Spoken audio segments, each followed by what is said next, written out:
वल्लभाधीश की जय। પૂજ્યપાદ 108 શ્રી દ્વારકેશલાલજી મહોદય શ્રીના ચરણ કમલમાં સાષ્ટાંગ દંડવત પ્રણામ. અને અહીંયા ઉપસ્થિત સર્વે વૈષ્ણવોને આજની એકાદશીના જય શ્રી કૃષ્ણ અને મકર સંક્રાંતિના પણ ખૂબ ખૂબ વધાઈ. I think I read somewhere હમણાં અંકલે મોકલ્યું હતું કે after 100 some odd years Makar Sankranti અને Shattila Ekadashi on the same day. So we are very fortunate, આપણને આવો લાવો મળ્યો છે કે એ દિવસે આપણે સત્સંગ કરી શકીએ છીએ.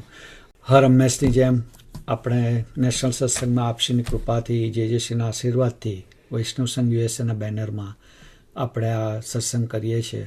અને નિષાદભાઈ, પંકજભાઈ, દીપકભાઈ બહુ સુંદર રીતે એનું સંચાલન કરે છે. તો રિયલી એક ગર્વની અનુભૂતિ પણ થાય છે કે બધા સાથે મળીને સત્સંગ કરીએ છીએ. અને આપણે જે ગ્રંથ દર્શન શિક્ષાપત્રમાં એ જ સમજીએ છીએ કે સત્સંગનું શું મહત્ત્વ છે. ઘણીવાર આપણે લૌકિક કાર્યમાં બધું ભૂલી જઈએ છીએ, પણ સત્સંગ જ્યારે રાતના 9 વાગે હોય કે બપોરના 3 વાગે હોય કે સવારના હોય, સત્સંગનું મહત્ત્વ સમયના આધારિત નથી હોતું. સત્સંગનું મહત્ત્વ સર્વે વૈષ્ણવ સાથે મળી અને ઠાકોરજીનું સતત સ્મરણ, મહાપ્રભુજીના સિદ્ધાંતોનું સતત ચિંતન કરીએ છીએ, જેથી કરીને આપણી સેવામાં અભિવૃદ્ધિ થાય છે અને જેથી કરીને આપણે ઠાકોરજીની સમીપ જઈ શકીએ છીએ. તો really V are very very fortunate કે આપણને એવા ગુરુ આપણને પ્રાપ્ત થયા છે જે આપણને સરસ રીતે આગળ વધારે છે, સતત આપણને એમ માર્ગદર્શન સતત આપતા રહે છે. અને જુલાઈમાં તો આપ સર્વે જાણો જ છો કે આપણે ભાગવતની કથા છે ઓર્લાન્ડો ફ્લોરિડા ખાતે 7 દિવસનું, તો જરૂરથી એમાં આવજો. એનું પારાયણ પછી 108 પોતીજીનું, તેમાં પણ ભાગ લેજો, મનોરથી થજો અને જેથી કરીને સાથે મળીને આવો અમૂલ્ય લાવો ન ચૂકવો જોઈએ. તો હું વધુ ના કહેતા હું નૈશાદભાઈને વિનંતી કરીશ કે આપણે સત્સંગનો પ્રારંભ કરે. વલ્લભાધીશ કી જય. જય શ્રીના ચરણોમાં દંડવત પ્રણામ. અને સર્વ ભગવતી વૈષ્ણવોને આજની એકાદશી અને મકર સંક્રાંતિની ખૂબ ખૂબ વધાઈ. આપણે આજે અમિતભાઈએ જે રીતે કહ્યું તે રીતે મકર સંક્રાંતિ અને શક્તિલા એકાદશી બંને એક જ દિવસે આવી છે. ખૂબ જ શુભ અને લાભદાયી છે બધા માટે. તો સર્વેને એની પણ ખૂબ ખૂબ વધાઈ. હવે આપણે આજનો સત્સંગની શરૂઆત કરીશું. સર્વપ્રથમ આપણે સત્સંગ મંગલાચરણથી શરૂ કરીશું. તો આજે મંગલાચરણ આપણને સરલાબેન સંભળાવશે. તો સરલાબેન. કૃષ્ણાય નમઃ. શ્રી ગોપીચંદ વલ્ભાચાર્ય ચરણ કમલેભ્યો નમઃ. શ્રી ગુસાઈજી પરમ દયાલવે નમઃ. શ્રી ગુરુદેવ નમઃ. પરમ પૂજ્ય શ્રી શ્રીના ચરણોમાં દંડવત પ્રણામ. મંગલાચરણ. ચિંતા સંતાન હંતારો યત્પાદાંબુજરેણવ ક્રિયાનામ તાન્નિજાચાર્યાન પ્રણમામિ મુહુર્મુહુ યદનુગ્રહતો જંતુ સર્વદુઃખાતિગો ભવેત તમહં સર્વદા વંદે શ્રીમદવલ્લભનંદનમ અજ્ઞાનતિમિરંધસ્ય જ્ઞાનંજન શલાકયા ચક્ષુર્મિલિतं येन તસ્મૈ શ્રી ગુરવે નમઃ. નમામિ હૃદયે શેષે લીલાક્ષીરાબ્ધિસાયિનમ લક્ષ્મી સહસ્રલીલાભિઃ સેવ્યમાनं કલાનિધિં ચતુર્ભિશ્ચ ત્રિભિस्तथा ષડભિર્વિરાજતે યોત્સૌ પંચદારદયે મમ પંચદારદયે મમ. શ્રીમદ વલ્ભાચાર્ય વિરચિતમ શ્રી મંગલાષ્ટકમ સંપૂર્ણમ. સર્વ વૈષ્ણવોને આજની ષઠ્ઠીલા એકાદશી અને મકર સંક્રાંતિની ખૂબ ખૂબ વધાઈ. સર્વને જય શ્રી કૃષ્ણ. ગુરુ જય શ્રીના ચરણોમાં દંડવત પ્રણામ કરી બિરમું છું. જય શ્રી કૃષ્ણ શલાબેન. ખૂબ જ જય શ્રી સુંદર. કૃષ્ણ. હવે આપણે સત્સંગ આગળ વધારતા યમનાષ્ટકનું ગાન કરીશું. યમનાષ્ટક આજે આપણને કામિનીબેન સંભળાવશે. તો કામિનીબેન. વલ્લભાધીશ કી જય. બધાને જય શ્રી કૃષ્ણ અને ઠાકોરજી વલ્લભના ચરણમાં કોટી કોટી દંડવત પ્રણામ. નમામિ યમુનામહં સકલ સેતિ હેતુમ મુદા મુરારી પદ પંકજ સ્ફુરત મંદરેણુકટમ તટસ્થ નવકાનન પ્રગટ મોદ પુષ્પાંબુના સુરાસુર સુપૂજિત સ્મરપિતુ શ્રિયં વિપ્રતિમ કલિન્દ ગિરિમસ્તકે પતદમંદપૂરોજ્વલા વિલાસ ગમનોલસત પ્રગટ ગંડ શૈલોનતા સઘોષ ગતિદંતુરા સમ અધિરુદ્ધોલોત્તમા મુકુંદ રતિવર્ધની જયતિ પદ્મબંધો સુતાન ભુવમ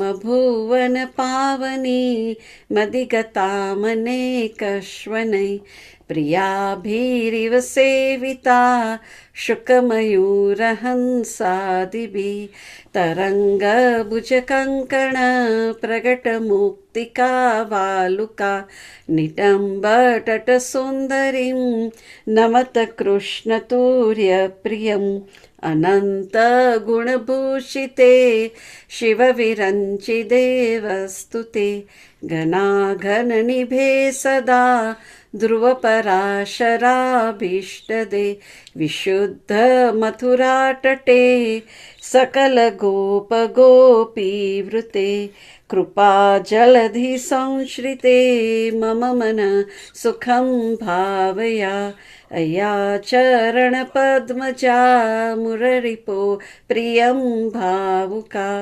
સમાગમણતો ભવત સકલ સિદ્ધિદા સેવતામ તયા સદૃશતામિયાત કમલચાસ પત્ની વયત હરિપ્રિય કલિંદયા મનસી મે સદા સ્થીયતમ નમોસ્તુ યમુને સદા તવ ચરિત્રમત્યદ્ભુતમ ન જાતુ યમિયાતના ભવતિ તે પયપાનત યમોપી ભગિની સુતાન કતમુહંતિ દુષ્ટાનપી પ્રિયો ભવતિ સેવનાત તવ હરેર્યથા ગોપિકા મમસ્તુ તવ સન્નિધોં તનુનવત્મમેતાવતા ન દુર્લભતમારતિર્મુરરિપો મુકુંદ પ્રિયે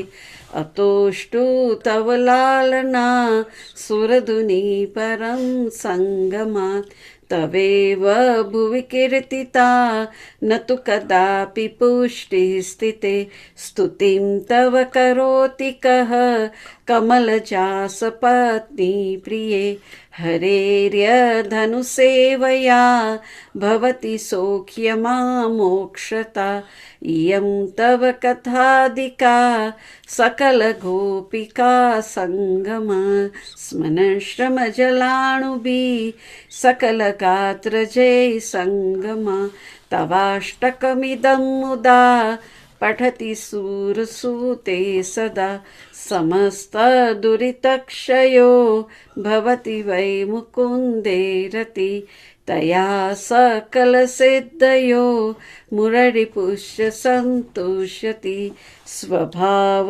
વિજયો ભવેત વદતિ વલ્લભ શ્રીહરે ઇતિ શ્રીમદ વલ્લભાચાર્ય વિરચિતમ યમનાષ્ટક સ્તોત્રમ સંપૂર્ણમ શ્યામ સુંદર શ્રીમની મહારાજ.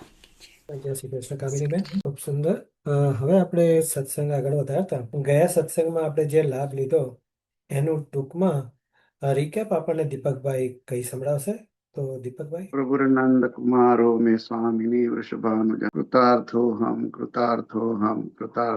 ન સંશય. પરમ પૂજ્ય જયશ્રીના ચરણારવિંદમાં સાષ્ટાંગ દંડવત પ્રણામ અને મારા વાલા ભગવત ચરણ અનુરાગી વૈષ્ણવોને ભગવત સ્મરણ અને જય શ્રી કૃષ્ણ. ગઈ એકાદશીએ મોરબી નૈષાદભાઈએ પોષ સુધી 11 રોજ આવતી પુત્રદા એકાદશીનું મહાત્મ્ય સમજાવ્યું. પૂર્વે ભદ્રાવતી નગરીના રાજા સુકેતુમાન અને રાણી ચંપાવતીને ત્યાં સંતાન ન હોવાને લીધે એ હંમેશા ચિંતા અને શોકમાં મગ્ન રહેતા. એક વાર ઘોડા પર સવાર થઈ કોઈને કયા વગર મૃગ અને પક્ષીઓથી ઘેરાયેલા ઘોર જંગલમાં ભ્રમણ કરતા હતા. ત્યાં વનની શોભા જોતા જોતા તૃષા छिपाવવા એક સરોવર નજીક આવ્યા. તો ત્યાં બધા વિશ્વદેવ એવા મુનિઓ વેદ પાઠ કરતા હતા.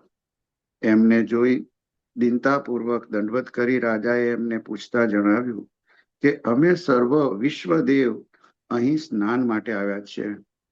આજે પુત્રદા એકાદશીનું વ્રત છે. આ વ્રત કરવાથી પુત્રની પ્રાપ્તિ થાય છે. પછી રાજાએ આ મુનિઓના કહેવા પ્રમાણે શ્રદ્ધા અને વિશ્વાસપૂર્વક આ એકાદશીનું વ્રત કર્યું. બારસના દિવસે પારણા કરી મુનિઓના ચરણોમાં વંદન કરી રાજા પરત ઘરે આવ્યા. સમય જતા એમને ત્યાં ગુણવાન પુત્રની પ્રાપ્તિ થઈ. મોટો થઈ પ્રજાપાલક બન્યો. આ એકાદશીનું વ્રત કરવાથી આ લોકમાં પુત્ર પ્રાપ્તિ થાય છે. આનું મહાત્મ્ય વાંચવાથી કે સાંભળવાથી અગ્નિષ્ટોમ યજ્ઞનું ફળ મળે છે. રાત્રે જાગરણ કરીએ તો હજારો વર્ષોની તપસ્યા કરવા જેટલું ફળ મળે છે. અષ્ટસખા પૈકીના કુંભનદાસ એમની પત્ની સાથે શ્રી મહાપ્રભુજીના દર્શને જ્યારે આવ્યા ત્યારે શ્રી મહાપ્રભુજીએ કુંભનદાસને કંઈક માંગવા કહ્યું. કુંભનદાસે કીધું કે આપ છો પછી મારે કંઈ જ માંગવાનું રહેતું નથી. પરંતુ એમની પત્નીને કઈ ઈચ્છા હોય તો માંગવાનું કહ્યું. ત્યારે એ નિસંતાન હોવાથી એમને પુત્ર પ્રાપ્તિની કલ્પના કરી વિનંતી કરી. શ્રી મહાપ્રભુજીએ એમની સ્ત્રીને એક નહીં પણ 7 સંતાનની પ્રાપ્તિ થશે એમ કહ્યું. આ દિવસ પોષ સુધી એકાદશી પુત્રદા એકાદશીનો હતો. સમય જતા એમને ત્યાં ક્રમાંતરે 7 પુત્રો થયા. પરંતુ જયારે શ્રી ગુસાઈજીએ પૂછ્યું કે તમારે કેટલા દીકરા છે તો એમને 1.5 પુત્ર છે એમ કહ્યું. ચતુર્ભુજદાસ સ્વરૂપ સેવા સ્મરણ બંને કરે એટલે આખો દીકરો, અને કૃષ્ણદાસ ગાયોની સેવા કરે એટલે અડધો દીકરો. આમ 1.5 દીકરો. બાકીના 5 તો સેવા કે સ્મરણ કરતા જ નહીં. તો કુંભનદાસ તો એમને દીકરા માનતા જ નહીં. આમ કુંભનદાસ ગોપીજનોની જેમ ગૂઢ ભાવનું રહસ્ય અહીં બતાવે છે કે વૈષ્ણવોએ શ્રી ઠાકોરજીની સેવા અને સ્મરણ બંનેનો આશ્રય કરવો, તો જ એમના ભગવદ ભાવનો નાશ થતો નથી અને ભગવદ ભાવની વૃદ્ધિ થાય છે. આ જ વાત શ્રી મહાપ્રભુજી 16 ગ્રંથમાં કહેતા જણાવે છે. સેવાયામ વા કથાયામ વા યસ્યા શક્તિ દ્રઢા ભવે યાવત જીવમ તસ્ય નાશો ન ક્વાપીતિ મતિર્મમ. જેમની આસક્તિ સેવા અને કથા બંનેમાં છે એમને આ જીવન એટલે કે મૃત્યુ પર્યંત એમના ભગવદ ભાવનો નાશ થતો નથી. ત્યારબાદ ગ્રંથ દર્શનમાં ભાઈ શ્રી અમિતભાઈએ શ્રી હરિરાય મહાપ્રભુજી વિરચિત શિક્ષાપત્ર 35 એના શ્લોક 1 થી 4 બહુ જ સુંદર રીતે સમજાવ્યા. આ શિક્ષાપત્રમાં ભગવદીઓને વિજાતીયનો સંગ અને સજાતીયનો અસંગ એટલે કે અપ્રાપ્તિ, સજાતીય વૈષ્ણવોને ન મળવાથી થતું દુઃખ એ અતિશય મહાદુઃખદાયક છે એમ જણાવેલ. ભગવાનનો દ્વેષ કરનાર લોકો તક્ષક નાગ સમાન છે એમ કે છે. સાધારણ સાપ કરડે તો માણસ જીવતો રહી શકે, પરંતુ તક્ષક નાગ કરડે તો એ પાણી પણ પીવા માંગતો નથી અને મૃત્યુથી શરણ થાય છે. આવા ભગવાનનો દ્વેષ કરનાર લોકો પણ 3 પ્રકારના હોય છે. આધિભૌતિક અનધિકારી, આધ્યાત્મિક અનધિકારી અને આધિદૈવિક અનધિકારી, જેની ચર્ચા આગળ આવશે. અહીં પ્રથમ શ્લોકમાં શ્રી હરિરાયજી મહાપ્રભુજી જણાવે છે કે પુષ્ટિ માર્ગીય વૈષ્ણવોએ વિજાતીય બહિર્મુખનો સંગ અને એમની સાથે ભાષણ એટલે કે ચર્ચા, વાદ વિવાદ આવું કંઈ કરવાનો પ્રસંગ આવે તો એ મહાદુઃખ સમાન લાગે, અને સજાતીય ભગવદીઓનો સંગ ન મળે, એમની સાથે વાર્તાલાપ ના થાય એ પણ મહાદુઃખ સમાન લાગે. અહીંયા વિજાતીયોનો સંગ એટલે એક અર્થમાં જે આપણે સામાન્ય રીતે લઈએ છીએ કે અન્ય માર્ગીયનો સંગ, એટલે કે જે આપણો પુષ્ટિ માર્ગથી અલગ છે એવાઓનો સંગ. આ સંગ તો અતિશય દુઃખદાયક છે જ, અને એમનો સંગ તો મહા કષ્ટદાયક પણ છે. આવો દુસંગ કોને કહેવાય? તો કે છે કે જે ભગવાનથી વિરુદ્ધ હોય, વેદથી વિરુદ્ધ હોય, પુષ્ટિ માર્ગથી વિરુદ્ધ હોય, શ્રી મહાપ્રભુજીના વચનોથી વિરુદ્ધ હોય, આવાઓનો સંગ દુસંગ કહેવાય. જે ભાગવત શાસ્ત્રથી, ભગવદ વાક્યોથી કે શ્રી આચાર્યજી મહાપ્રભુજીના ઉપદેશ વિરુદ્ધ આચરણ કરે તેને પણ દુસંગ કહેવાય. આવો વિજાતીય બહિર્મુખ જીવોનો સંગ એ દુસંગ કહેવાય. આનાથી તો દૂર જ રહેવું હિતાવહ છે. મહાન અધિકારી હોય તેમણે પણ દુસંગથી બચવું જોઈએ, સાવધાન રહેવું જોઈએ. ઉદાહરણ તો આપને સૌને ખબર જ છે. ભરતજી જેવા મહામુનિને પણ એક હરણના સંગથી હરણનો જન્મ લેવો પડ્યો. તો હાલના કરાલ કલિકાલમાં જીવ વૈષ્ણવ સાવધાની ન રાખે તો દુર્ગતિ જ થાય. અને જો આવો દુસંગ પ્રાપ્ત થાય તો તેવા સંજોગોમાં ધૈર્યપૂર્વક મૌન રાખવું જોઈએ. જે અમિતભાઈએ અને નિશાંતભાઈએ બહુ સુંદર એમના કોઈ પ્રસંગથી પણ સમજાવ્યું હતું. અહીંયા ગાડી કહે છે કે એક મૃગ કે કારણે ભરત ધરી મૃગ દેહ, તુલસી વાકી કાગતી જો સબકો કરત સ્નેહ. બ્રજભક્તોને પણ શ્રી કૃષ્ણની કથા વાર્તામાં પ્રતિબંધ કરનારનો સંગ દુસંગ જ લાગતો. જેનો સંગ કરવાથી કુબુદ્ધિ ઉપજે, ભગવત ભજનમાં ભંગ પડે, એનો સંગ દુસંગ જ કહેવાય. આવા હરિવિમુખ લોકો છે, એનો સંગ તો ત્યાજવો જ જોઈએ. સુરદાસજી એમના કીર્તનમાં પણ કહે છે, તજ મન હરિવિમુખન કો સંગ, જાકે સંગ કુબુદ્ધિ ઉપજત और પડત ભજન में ભંગ. આના ઉદાહરણ આપતા પણ કીર્તનમાં કહે છે કે કાગડાને ગમે એટલું કપૂર ખવડાવીએ પણ એ હીન વસ્તુઓ ખાવાનો એનો સ્વભાવ જ છે. વાંદરાને આભૂષણ પહેરાવીએ પણ એ તો એના સ્વભાવ પ્રમાણે તોડી જ નાખે. આપણે સાપને દૂધ પીવડાવીએ તો પણ એનું એ તો ઝેર જ બનાવે. આ બધાને ઉત્તમ વસ્તુ મળે તો પણ પોતાનો સ્વભાવ છોડતા નથી. માટે ભગવદીઓએ, વૈષ્ણવોએ આવા લોકોનો, દુષ્ટ લોકોનો સંગ ત્યજવો. ભક્તિ માર્ગની પરિભાષામાં વિજાતીય એટલે બહિર્મુખ નહીં, પણ શ્રી મહાપ્રભુજી, શ્રી ઠાકોરજીમાં એક જ પ્રકારનો સમાન ભાવ હોય એટલે સજાતીય, અને જુદા જુદા પ્રકારનો ભાવ હોય તો વિજાતીય એમ સમજવું. અહીં વૈષ્ણવો કોઈ ચડિયાતા કે ઉતરતા એવો ભાવ નથી લેવાનો, પણ કારણ કે એમને જુદા જુદા ભાવનું દાન કરનાર પ્રભુ પોતે જ છે. અને દરેક વૈષ્ણવના હૃદયનો ભાવ જે છે તે પણ સાચો જ છે. પણ એક વૈષ્ણવને પ્રભુમાં બાલ ભાવ છે અને બીજા વૈષ્ણવને પ્રભુમાં માધુર્ય ભાવ છે. તો આ પુષ્ટિ માર્ગીય વિજાતીય વૈષ્ણવ વિજાતીય ભાવ વાળા કહેવાય. આવા વખતે બંને ભિન્ન ભાવવાળા વૈષ્ણવો હોય તો બંને સાચા હોવાથી એમની સાથે વાદ વિવાદમાં કે કયા ભાવથી સેવા કરવી સારી એમાં ન ઉતરતા એમના ભાવને વંદન કરવા. પણ જો વાદ વિવાદ થાય એ જે બહુ જ જવલ્લે જોવા મળે, પણ તેવા વૈષ્ણવે તેવા વખતે પણ મૌન રહેવું. માટે જ કહ્યું છે કે મન મિલે इष्ट मिले, मिले भजन रस रीत, ताही के संग कीजिए खान पान और प्रीत. જેમ બ્રજ ભક્તો શ્રી કૃષ્ણની લીલા વાર્તાનું સ્મરણ કરી આનંદપૂર્વક પરમાનંદ પ્રાપ્ત કરતા હતા, એમ વૈષ્ણવોએ એકત્ર થઈ ભગવદ લીલા વાર્તા કરવી, ગુણગાન ગાવા. શ્રી હરિરાયજી મહાપ્રભુજીને જ્યારે અન્ય સંપ્રદાયના લોકોએ ફરિયાદ કરી કે વૈષ્ણવો મંદિરમાંથી ભગવદ વાર્તા કર્યા પછી બહાર નીકળીને બહાર ચોકમાં મોટે મોટેથી કીર્તન ગાય છે અને અમને પરેશાન કરે છે. અને જ્યારે શ્રી મહાપ્રભુ હરિરાયજી મહાપ્રભુજી એ જોવા માટે જ્યારે ચોકમાં આવ્યા ત્યારે એમને શું જોયું? શ્રી ગોવર્ધનધર પ્રભુ બધા વૈષ્ણવો કીર્તન ગાન કરતા હતા, એમની મધ્યમાં બિરાજીને આનંદ કરતા હતા. ત્યારે શ્રી હરિરાયજી મહાપ્રભુજીએ ગાયું કે હો વારી ઇન વલ્લભી અન પર, अपने तन को करो बिछोना, शीश धरू इनके चरणन पर.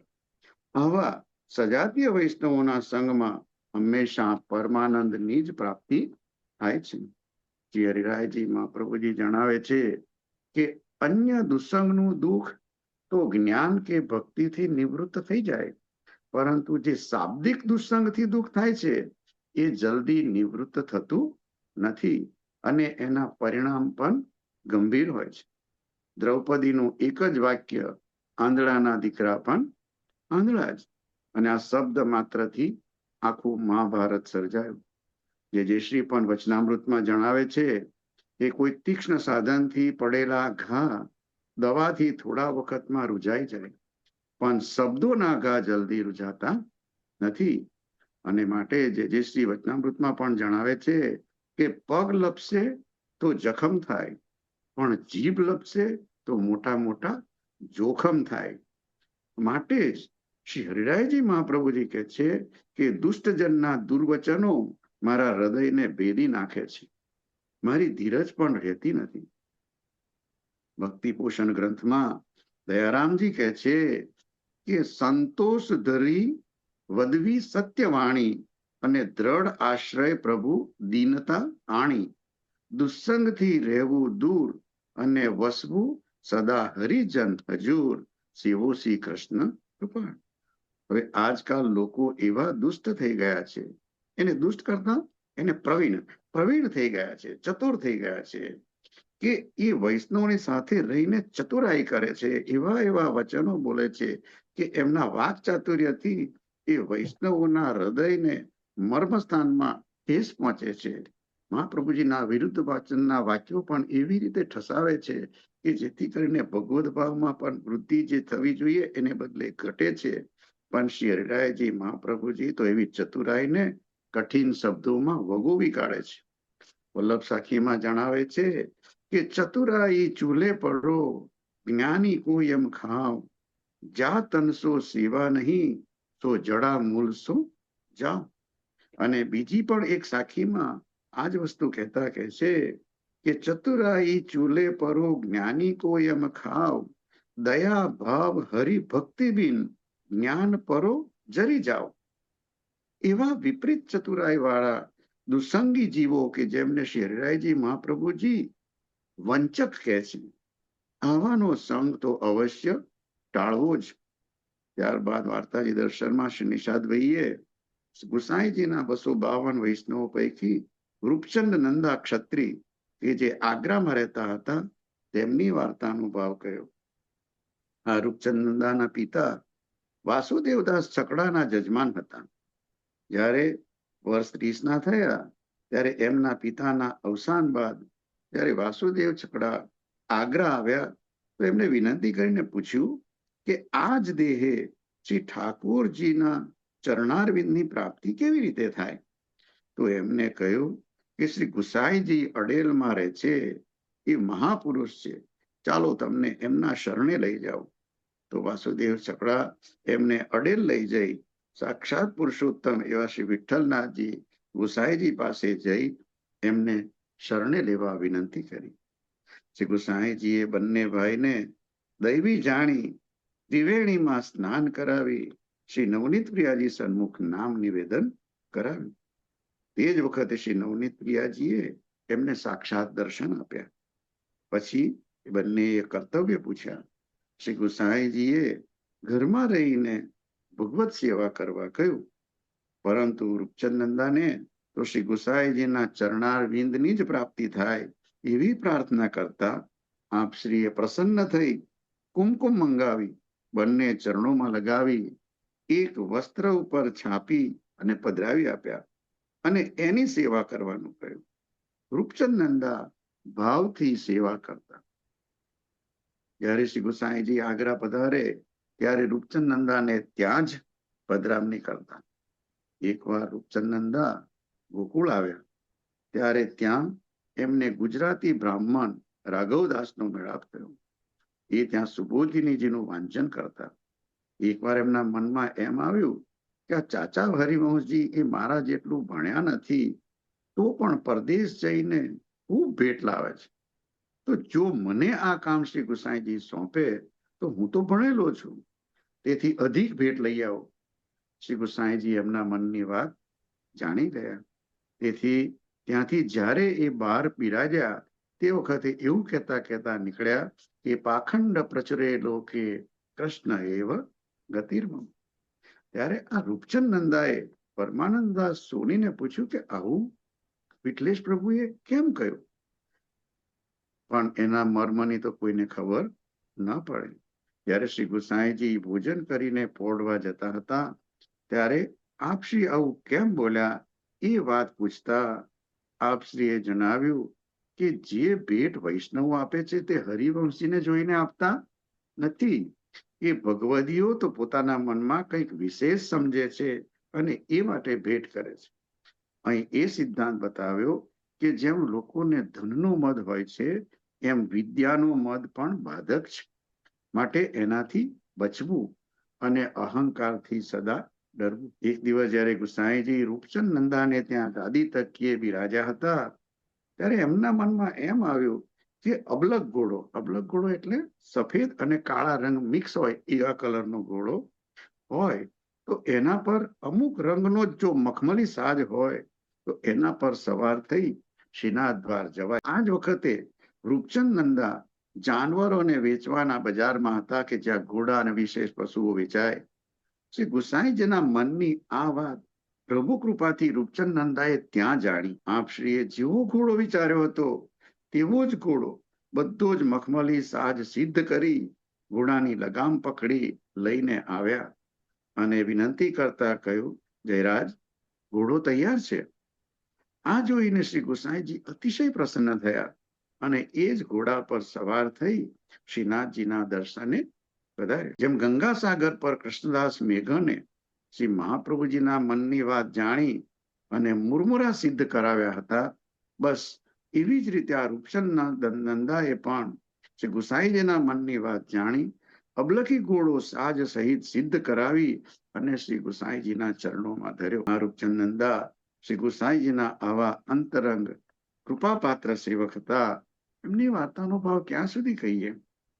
ત્યારબાદ કીર્તન દર્શનમાં કામિની બહેને શ્રી ગુસાઈજીની વધાઈનું કીર્તન હું ચરણાત પત્ર કી છૈયા નું ખૂબ સુંદર ગાન કર્યું. બહુ જ આનંદ આવ્યો. હવે પૂજ્ય જય જય શ્રીના ચરણારવિંદમાં પુનઃ સાષ્ટાંગ દંડવત પ્રણામ કરી મારી વાણીને વિરામ આપું અને આગળના સત્સંગ માટે મુરબ્બી શ્રી નિષાદભાઈને વિનંતી કરું. આજની શક્તિલા એકાદશીના સર્વે વૈષ્ણવોને જય શ્રી કૃષ્ણ અને ભગવત સ્મરણ. શ્રી વલ્લભાધીશ કી જય. જય શ્રી કૃષ્ણ દીપકભાઈ. હર હંમેશની જેમ ખૂબ જ સુંદર રિકેપ કર્યું. ખૂબ ખૂબ આનંદ આવ્યો. હવે આપણે સત્સંગ આગળ વધારતા એકાદશી દર્શન કરીશું. વલ્લભાધીશ કી જય. જયશ્રીના ચરણોમાં દંડવત પ્રણામ અને સર્વ ભગવતી વૈષ્ણવોને આજની એકાદશીની ખૂબ ખૂબ વધાઈ અને જય શ્રી કૃષ્ણ. આજે પોષવદ 11 ષટતિલા એકાદશી. આ 11નું મહાત્મ્ય જાણવા માટે એક વખત દાલભ્ય મુનિએ પુલત્સ્ય મુનિને પૂછ્યું કે હે સન્માનીય ભૂદેવ, આ નાશવંત જગતમાં લોકો વિવિધ પાપી પ્રવૃત્તિઓ જેવી કે બ્રાહ્મણોની હત્યા અને ઇન્દ્રિય સુખમાં જ રાચેલા હોય છે. તમે કૃપા કરીને સમજાવો કે એ લોકો તેમની પાપાચાર પ્રવૃત્તિના ફળરૂપે ઉદ્ભવેલી નરકાગાર સ્થિતિમાંથી મુક્ત કેવી રીતે થઈ શકે? ત્યારે પુલત્સ્ય મુનિએ જવાબ આપ્યો કે હે મહાભાગ્યવાન, પોષવદમાં આવતી એકાદશીના દિવસે દરેકે શુદ્ધ અને પવિત્ર ભાવથી પરમાત્માની ભક્તિ કરવી જોઈએ. અને એમણે શ્રી કૃષ્ણએ યુધિષ્ઠિરને આ 11નું મહાત્મ્ય સંભળાવતા જે કથા કહી હતી તે સંભળાવતા કહ્યું કે પહેલાના સમયમાં એક બ્રાહ્મણી રહેતી હતી. તે ચુસ્ત રીતે બ્રહ્મચર્ય વ્રતનું પાલન કરતી હતી અને ભગવાનની ભક્તિ કરતી હતી. આ રીતે ભગવાનની ભક્તિ કરતા કરતા તે જુદા જુદા વ્રત કરતી હતી. તેથી ધીરે ધીરે તે શારીરિક રીતે અશક્ત થઈ ગઈ અને સ્થૂળ બનતી ગઈ. તે ગરીબ બ્રાહ્મણો અને કુમારી કન્યાઓને દાન આપતી, પણ તેણીએ કોઈ દિવસ દેવતાઓ અને બ્રાહ્મણોને ધાન્યનું દાન આપી તેમની કૃપા મેળવી નહીં. તે બ્રાહ્મણી જુદા જુદા કઠિન વ્રત કરવાથી શારીરિક રીતે નબળી પડી ગઈ હતી, પરંતુ તે પવિત્ર આત્મા હોવાથી મેં તેનો સ્વીકાર કર્યો. ઉપરાંત તેણીએ ભૂખ્યા લોકોને પણ ધાન્યનું દાન કર્યું નહીં. તેથી હે યુધિષ્ઠિર, મેં બ્રાહ્મણીની પરીક્ષા કરવા આ નાશવંત જગતમાં ભિખારી બ્રાહ્મણનો વેશ ધારણ કર્યો. હું એક ભિક્ષાપાત્ર લઈ તે બ્રાહ્મણીના ઘરે ભિક્ષા માંગવા ગયો. ભિક્ષા માંગતા તે બ્રાહ્મણીએ કહ્યું કે હે બ્રાહ્મણ, તમે કૃપા કરીને મને સાચું કહો કે તમે ક્યાંથી આવો છો. મેં પણ ના સાંભળ્યાનો ઢોંગ કરી ફરીથી ભિક્ષા માંગવાનું ચાલુ રાખ્યું. આથી તે ગુસ્સે થઈ અને મુઠ્ઠીભર માટી લઈ મારા ભિક્ષાપાત્રમાં મૂકી ત્યાર પછી હું સ્વર્ગમાં પાછો આવ્યો.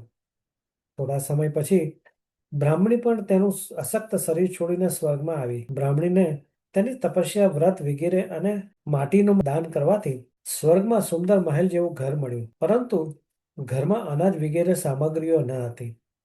તે ખૂબ જ બેચેન બની ગઈ અને ગુસ્સામાં મારી પાસે આવી અને કહ્યું કે હે જનાર્દન, મેં આટલી આકરી તપસ્યા કરી, વ્રત કર્યા અને આપની ભક્તિ કરી છે, છતાં પણ શા માટે હું દ્રવ્ય અને ધાન્ય વગરની છું?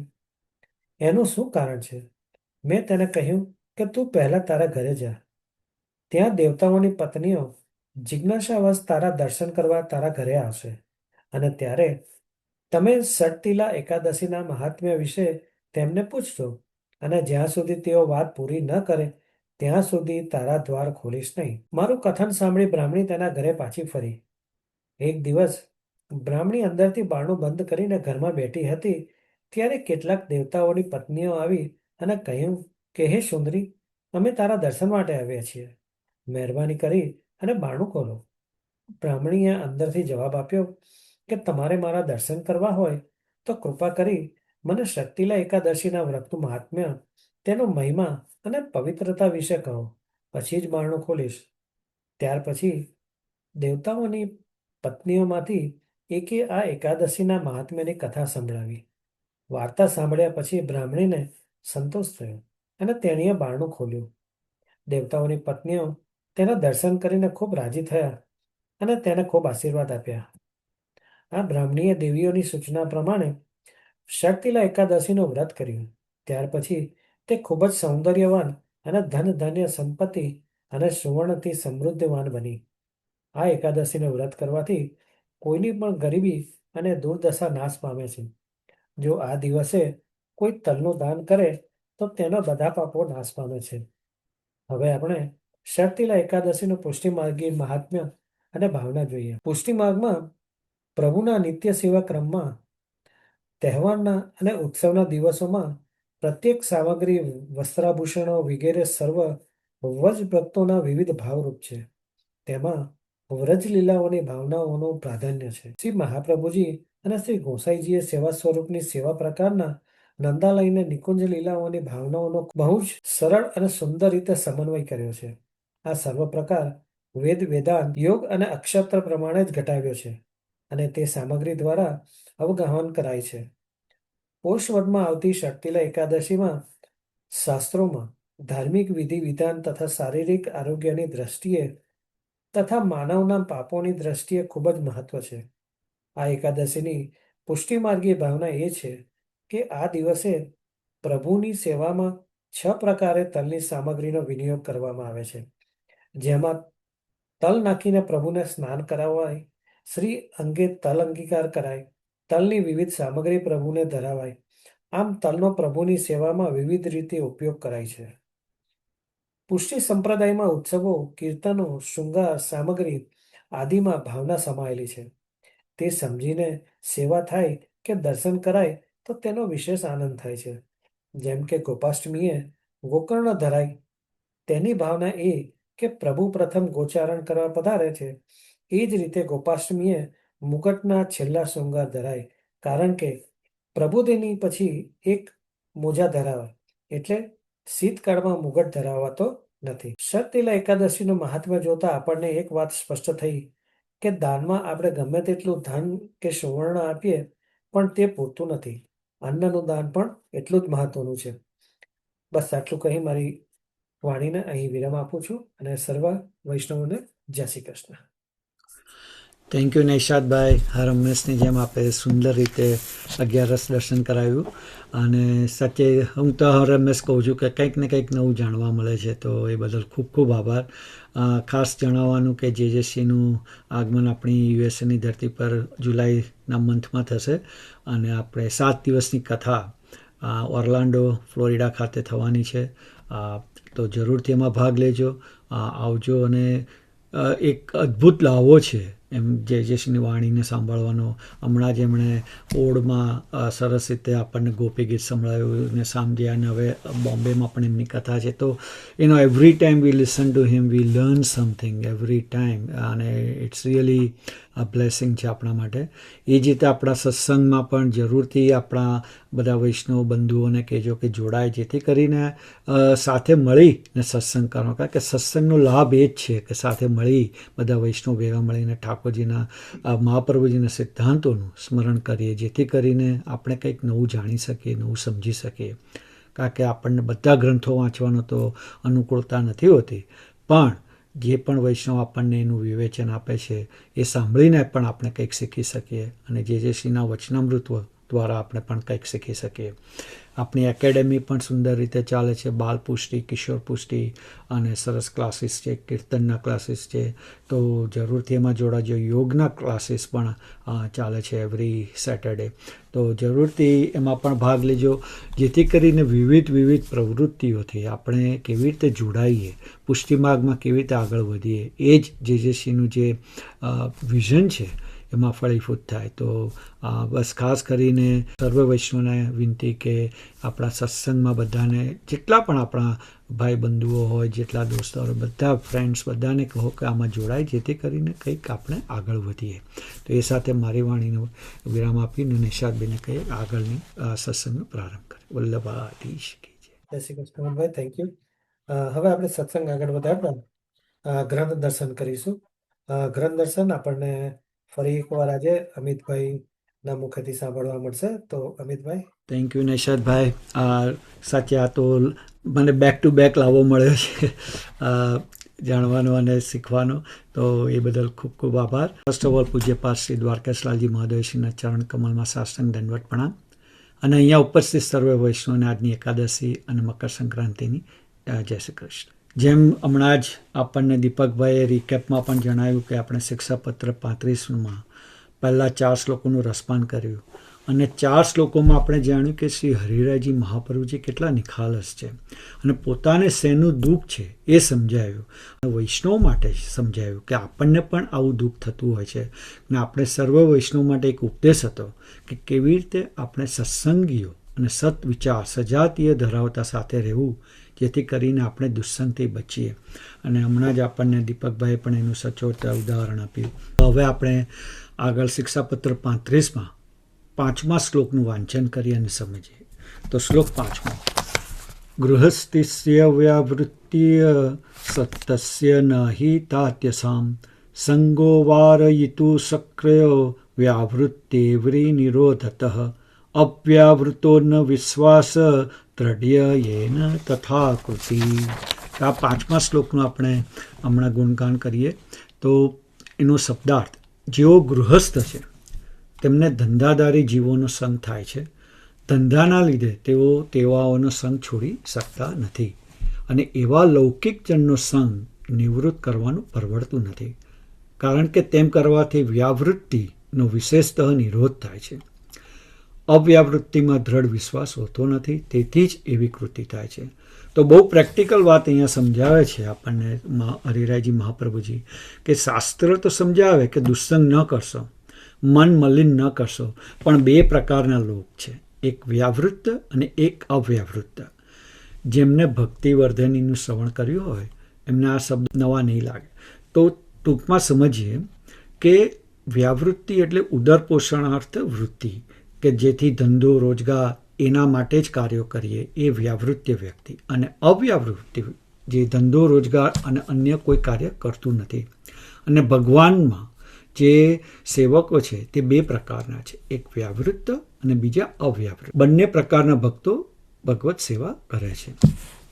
હવે ગૃહસ્થ અને વ્યાવૃત્તિ એટલે બેઝિકલી એવરીડે લૌકિકમાં આપણે જે કાર્ય કરતા હોઈએ, અને એના વિના કેમ ચાલે. જીવોને નિર્વાહ માટે આપણે કોઈને કોઈ કાર્ય કરીએ છીએ, જેથી કરીને આપણે પરિવારને ચલાવી શકીએ અને ભરણ પોષણ કરી શકીએ. અને પરદેશમાં મનુષ્યનો સાથ પણ જરૂરી છે. ત્યાગ તેમનો કરીએ તો મનુષ્ય વિના ન ચાલે. તો બીજા રાખીએ તો તેમાં કોઈ બહિર્મુખ પણ આવી પડે. સો ગૃહસ્થ સ્થિતિ હોવાથી વ્યાવૃત્તિ અર્થે તેમને રાખવા તો પડે જ, તેથી દુસ્સંગ તો આવે જ. અવ્યાવૃત્ત થઈ એ તો દુસ્સંગ છૂટે તે ઉત્તમ છે. પણ ભક્તિવર્ધનીમાં ગ્રંથમાં આચાર્યજી આજ્ઞા કરે છે કે અવ્યાવૃત્તો ભજેત કૃષ્ણ પૂજ્યા શ્રવણાદિભી વ્યાવૃત્તોપી હરો ચિંત શ્રવણાદે યતેત સદા. અર્થાત અવ્યાવૃત્ત થઈ શ્રી કૃષ્ણનું ભજન, સેવા તથા શ્રવણ કીર્તિનાદરથી કરવું એ માર્ગ ઉત્તમ છે. પણ અવ્યાવૃત્તિ થવાનું ના બને અને વ્યાવૃત્તિ કરવી જ પડે તો કહે છે શ્રવણાદિથી હરિમાં પરવરવા સદા પ્રયત્ન કરવો. વાર્તા પ્રસંગમાં એના પ્રમાણ આપણને મળે છે. હવે આપણા મનમાં પ્રશ્ન થાય કે यदि આપણે વ્યાવૃત્તિમાં છીએ અને ઉદર પોષણ એટલે ભરણ પોષણ, જેમ કે દિવસે દિવસે આપણે ઘર પરિવાર ચલાવવાનું હોય છે, અલગ અલગ જવાબદારીઓ પણ હોય છે અને કામ ધંધા માટે, અને ત્યાં તો દુસ્સંગ થવાનું જ છે. તો અને એ વૈષ્ણવ હોય અને ભગવદીય વૈષ્ણવ હોય તો તે દુસ્સંગથી કેવી રીતે બચવું? તો આપણો શાસ્ત્ર એવું તો નથી જ કહેતો કે ઘર ન ચલાવશો, ધંધો ન કરશો, નોકરી ન કરશો, અને પણ પુષ્ટિ માર્ગમાં આપણને સમજાવે છે કે બેલેન્સ કરીને ચાલો. અહીંયા આપણને જેજેશ્રીનું એક વચનામૃતમાં જે ઘણી વાર કહે છે, જેમ કદાચ કહે છે કે આપણે તો ઘરનો સંસારનો ત્યાગ કરી અને જંગલમાં જઈને સાધુ બની જાઉં. પણ હવે તો એ પણ બહુ ડિફિકલ્ટ છે, કારણ કે because of lot of restrictions. તો એને છોડવાનું નથી કહેતા પુષ્ટિ માર્ગમાં. પુષ્ટિ માર્ગમાં કહે છે સાથે સાથે કરવું જોઈએ. તો પણ પુષ્ટિમાં આપણને સમજ્યા કે બેલેન્સ કરીને ચાલો. તો આપણે દીક્ષા કે સંન્યાસ નથી લેવાના, પરિવારજનોને છોડી નથી દેવાના, ભગવત સેવા પણ કરવાની છે. ને વ્યાવૃત્તિથી નિવૃત્ત પણ નહીં થાય તો પછી આપણે શું કરવાનું? તો જે પણ ક્ષેત્રમાં આપણે કામ કે ધંધો કરતા હોઈએ તો આપણા મનને એ કાર્ય સાથે જોડીશું ત્યારે એ ઉમેરવાનું કે આ કાર્ય કરો છો એ મારા ઘરે બિરાજમાન શ્રી ઠાકોરજી માટે છે, ભગવદ આજ્ઞા છે, આ કાર્ય માટે મારે કરવાનું છે. અને કાર્ય કરતાં કરતાં ચિત્તમાં જેટલું શક્ય હોય એટલું પ્રભુનું નામ શ્રવણ કરતા રહેવું. અહીંયા જેજેશ્રી, હું તો હંમેશા જેજેશ્રીના વચનામૃતના આપણે ઉલ્લેખ કરતો હોઉં છું, અને એમાં જેજેશ્રી હંમેશા કહેતે ઠાકોરજીને મધ્યમાં રાખવું. જે પણ આપણે કાર્ય કરતા હોય ઠાકોરજીને સેન્ટરમાં રાખશું તો આપણે કોઈ ખોટું કાર્ય કરી જ નહીં શકીએ, આપણને કોઈ દુસ્સંગ લાગશે જ નહીં. કારણ કે હંમેશા જેમ આપણે પરિવારમાં આપણે હંમેશા વિચારીએ છીએ લૌકિકમાં કે ભાઈ હું કંઈક કરીશ તો કેવી રીતે મારા પરિવારને એની પર આપત્તિ આવશે, મારા પિતાશ્રી માતાશ્રી ચરણને કેવી રીતે એનું એમનું આપણું લૌકિકમાં કેવું સાચવીએ છીએ. તો એની સાથે જ આપણે જ્યારે ઠાકોરજીને મધ્યમાં રાખીએ ત્યારે સતત આપણે અલૌકિકનું ધ્યાન કરતા હોઈએ છીએ. તો આપણે એવું ખોટું કાર્ય કરી જ નહીં શકીએ, સદાય એમનું ચિંતન કરતા રહીશું. તો બહુ જ સચોટ વાત આપણને જે સમજાવે છે એમના વચનામૃતમાં. અને આપણને બધાને પ્રસિદ્ધ પ્રસંગ તો યાદ જ છે કે ભૈયા ગોકુલ કબ ચલો. વ્યાપાર ધંધો તો કરતા હતા, પોતાને મળી એ જવાબદારી નિભાવતા હતા, પણ સતત ભગવાનનું નામ વિસ્મરણ કરતા રહેતા અને ઠાકોરજીના નામનું સતત સ્મરણ કરતા, અને તાપ તેમને થતો હતો. તો શિક્ષાપત્ર આ જ આપણને સમજાવે છે કે કાર્ય તો કરવું જ પડે. જો એનાથી આપણને છૂટકો નથી. આપણે ડેઇલી લાઈફમાં, રૂટીન લાઈફમાં આપણે ઘર પરિવાર ચલાવવાનું છે, આપણે આપણી જવાબદારીઓ નિભાવવાની હોય છે, એની કોઈ is no question about it. પણ એ કરવાથી સાથે સાથે ગૃહસ્થ ચલાવી એ પણ એ સમજવું કે વ્યાવૃત્ત હોય તો આપણું મન તો પ્રભુમાં રાખવાનું જ. ચિત્તને સદાય શ્રવણ આદિમાં ભરવાને માટે આપણે સદાય પ્રયત્ન કરતા રહેવું. અને જેથી કરીને આપણે સતત ઠાકોરજીનું સ્મરણ કરતા રહીએ તો આપણે આપણું લૌકિકમાં પણ અલૌકિક બનાવી દેવાનું. એ જ આપણને જેજેશ્રી પણ સમજાવે છે, એ જ આપણને શ્રી હરિરાજી મહાપ્રભુજી આ શ્લોકમાં દ્વારા સમજાવે છે. તો હવે આપણે 6, 7 અને 8મા શ્લોકનું વાંચન કરીએ. ભગવદે દ્વિષતાયાત સતુ તક્ષક એવ હિ યથા વિપ્રાભવચ પ્રેરિત ક્રોધમૂર્છિત અદ્ય સત્સ સમાગત્ય મહાભક્તમ પરીક્ષતમ તથા દુર્જન વાક્યે પ્રેરિતો જ્ઞતિ તામસઃ અવજ્ઞા દુર્વચનેર્ય દિક્ષેપેણ મામયમ દુષ્કર્મા ભૌતિકો દુષ્ટ સંસાધ્ય સત્યક્રિયોક્તિભી. તો શબ્દાર્થ આપણે એનો સમજીએ. ભગવાનના દ્વેષપણાને પ્રાપ્ત થયેલો એ તો તક્ષક નાગ જ છે. જેમ બ્રાહ્મણના બાળક શૃંગી ઋષિને એ મોકલેલો અને ક્રોધથી મૂર્છિત જ્ઞાન રહિત થયેલો એવો એ જે તક્ષક તે આવીને મહાભક્ત એવા પરીક્ષિત રાજાને દસ્યો. તેમ દુર્જનના દુર્વચનોએ જે મોકલેલો એવો તમોગુણી આવા દુષ્ટ કર્મ કરનાર પુરુષ મને નિંદા, દુર્વચન અને તિરસ્કારથી ડસે છે એ આદિ ભૌતિક દુષ્ટ છે. આવો ભૌતિક દુષ્ટજન દુષ્ટ કર્મ કરનાર હોય તે સત્ક્રિયા અને વાણીથી સુધારી શકાય છે. તો આપણે વિવેચન સમજીએ. હવે આમાં આદિ ભૌતિક જે દુષ્ટ છે એ માટે આ 3 શ્લોકો છે રાજા પરીક્ષિતનું દ્રષ્ટાંત આપે છે. યાદ કરશો પ્રથમ સ્કંદ 19મો અધ્યાય. પરીક્ષિત રાજા જ્યારે ગંગાજીના તટ પર જાય છે અને એની પહેલાં શિકાર કરવાના માટે જાય છે ત્યારે તેમનું સ્વાગત થતું નથી. એવું લાગે છે, પણ ઋષિ તો સમાધિમાં હોય છે અને એમના ગળામાં સાપ પહેરાવે છે. ત્યારે ઋષિપુત્ર આ સાંભળી શાપ આપે છે કે 7 દિવસના સમયમાં તક્ષક સાપ આવશે અને દંશ દેશે.